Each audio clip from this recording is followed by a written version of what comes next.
Essayerais-tu de faire pousser une fleur dans un sol sec et empoisonné? Peu importe tes efforts, elle finira par se faner.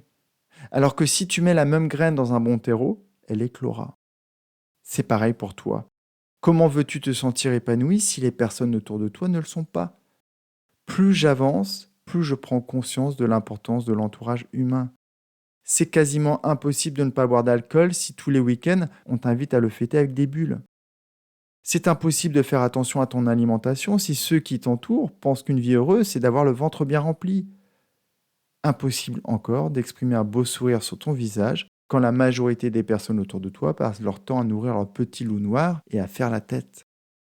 Reste bien jusqu'à la fin de cet épisode, je vais te partager 4 clés pour te créer cet environnement où tu pourras faire pousser cette vie riche, épanouie et pleine de sens. Et si cette année tu transformais ta vie? Bienvenue sur la saison 7 de Dépasse-toi. Je suis Sylvain Viens et depuis 2019, j'aide les personnes brillantes et sensibles à se reconnecter à elles-mêmes et se créer une vie épanouie. Tous les mardis, je te partage des histoires vraies et des prises de conscience inspirantes pour illuminer ton quotidien. Si tu veux aller plus vite, reçois tous les jeudis une dose d'énergie par écrit en t'abonnant à mon courrier privé sur sylvainviens.com. Installe-toi confortablement, l'épisode commence tout de suite. Avant de te parler d'entourage, je tenais à te partager le retour de Sabrina qui reçoit mon courrier privé depuis 2 années maintenant. Sylvain, c'est toujours un plaisir de te lire. Chaque semaine, ça me permet de me poser et de conscientiser mon quotidien. Un grand merci pour tous les efforts que tu nous offres gratuitement. Ta lettre et ton podcast sont en train de changer ma vie.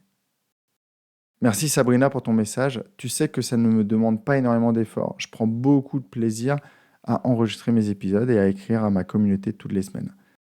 Un grand merci à toi et j'espère que tu auras donné envie aux personnes qui m'écoutent mais qui ne me lisent pas encore de s'abonner. Merci Sabrina. Revenons au sujet du jour. Comment faire en sorte que ton terreau te permette d'éclore? La première chose que je te conseille de faire, ça fait plusieurs années maintenant que je t'invite, c'est de travailler sur la seule personne qui va t'accompagner tout le reste de ta vie. C'est toi. Deviens toi-même. Si tu travailles ton lâcher-prise, tu vas devenir un aimant à personnes qui sont relaxes, qui vivent la vie comme elle mérite d'être vécue, des personnes au regard léger et insouciant. Si tu travailles ta confiance, tu ne louperas pas les personnes sympas qui seront à tes côtés, car tu n'auras plus le regard dans tes baskets. Tu l'auras à hauteur de visage et tu pourras croiser les yeux de la personne face à toi.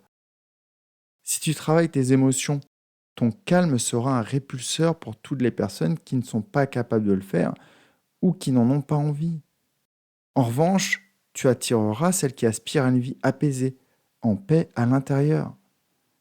Si tu travailles ta présence et ton écoute, tu gêneras les personnes qui n'en sont pas capables et tu verras apparaître celles qui vibrent comme toi. Plus tu changes, plus ton environnement change. Plus tu rayonneras un toi authentique, plus tu seras entouré de ces personnes. La deuxième chose que je t'invite à faire, cette deuxième clé, c'est de définir ce que tu veux réellement vivre. Oui, tu peux au détour d'une ruelle rencontrer la bonne personne. Oui, tu peux lors d'un voyage en train t'asseoir à côté de la bonne personne. Et oui, tu peux après ta séance de natation tomber à côté du vestiaire de cette bonne personne. Mais si on est honnête tous les deux, on sait que la probabilité est extrêmement faible. En revanche, si tu définis ce que tu veux vivre, dans quel environnement physique et humain tu veux te trouver, il te sera beaucoup plus simple de faire les bonnes rencontres. Si tu aspires à une vie remplie de mouvements bons pour la santé, je te déconseille la terrasse des cafés en happy hour. Si tu aspires à une vie remplie de sommeil réparateur, tu les trouveras rarement en boîte de nuit. Où sont ces personnes? Celles qui vivent déjà la vie à laquelle tu aspires. C'est là que tu dois aller. Si tu veux une vie remplie d'introspection, je te déconseille la croisette à Cannes, mais plutôt le chemin de Compostelle. Si tu veux une vie sans alcool, sans excès, oublie la rue de la Soif à Rennes et va plutôt au parc du Tabor, là où des personnes se détendent, lisent et respirent le grand air. Mon idée peut paraître simpliste, mais si tu savais le nombre de personnes que j'ai accompagnées et qui ne se sont jamais posé ces questions. Je me rappelle d'une femme qui rêvait de trouver un homme amoureux de la nature et des grands espaces. et qui pourtant suivait ses copines dans les bars de nuit. Là, elle ne rencontrait que des hommes de passage, des fêtards, des personnes qui consommaient la vie par les deux bouts. Je me rappelle aussi de cet homme qui se plaignait de ne rencontrer que des femmes superficielles. Et pour cause, son terrain de rencontre était une rue commerçante où il prenait tous les jours son café. Je ne te dis absolument pas que dans les bars de nuit ou les magasins, il n'y a pas des personnes profondes et amoureuses de la nature, mais ce n'est pas là où elles sont en majorité. L'idée que tu dois bien comprendre, l'endroit où tu poses tes pas détermine les personnes que tu croises. La troisième idée que j'ai à te proposer, c'est de revoir tes croyances. Si tu penses que tous les hommes grands et blonds sont imbus d'eux-mêmes, revois ton jugement. Si tu penses que toutes les femmes qui s'habillent bien sont superficielles, revois ton jugement. Si tu crois déjà trop bien connaître les autres, tu passes à côté de l'essentiel. Tu ne laisses pas la chance à cette femme de te montrer sa bienveillance et sa profondeur, ou à cet homme sa gentillesse et sa compassion. En modifiant tes croyances, tu changes ta carte du monde. Tu modifies les filtres que tu as devant les yeux. Et là, tu peux faire de belles rencontres. Parfois même à cet endroit où tu ne t'y attends pas. Par le passé, j'étais rebuté par les personnes qui paraissaient riches. Aujourd'hui, grâce à mon activité, j'en ai rencontré beaucoup. Et j'ai découvert que l'on peut être riche et en même temps attirant, accueillant, généreux et bienveillant. Tant que l'on parle des croyances, pense aussi à revoir l'histoire que tu te racontes sur ta jeunesse. Si tu continues à te voir comme cet enfant isolé, sans copain, incapable d'aller vers les autres, tu resteras figé avec cette image. Et même si les bonnes personnes sont autour de toi, tu n'iras pas à leur rencontre. Et on revient un peu à la première clé, travaille sur toi. La quatrième clé que j'ai envie de te proposer, c'est de réfléchir au rôle que tu joues au quotidien et aux frontières qui les entourent.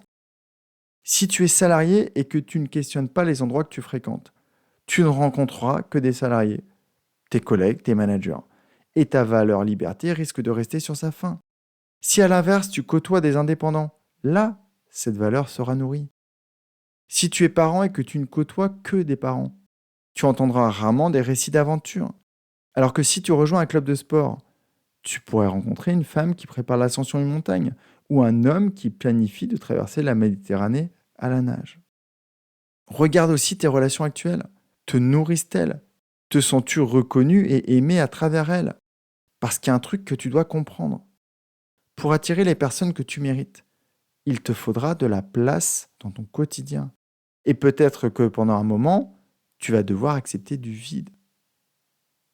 Pour reprendre l'image de la fleur, c'est un peu comme un jardinier qui débroussaillerait son champ avant de le planter. Ce sujet me touche particulièrement, car comme je te l'ai dit, je me rends compte que c'est extrêmement important.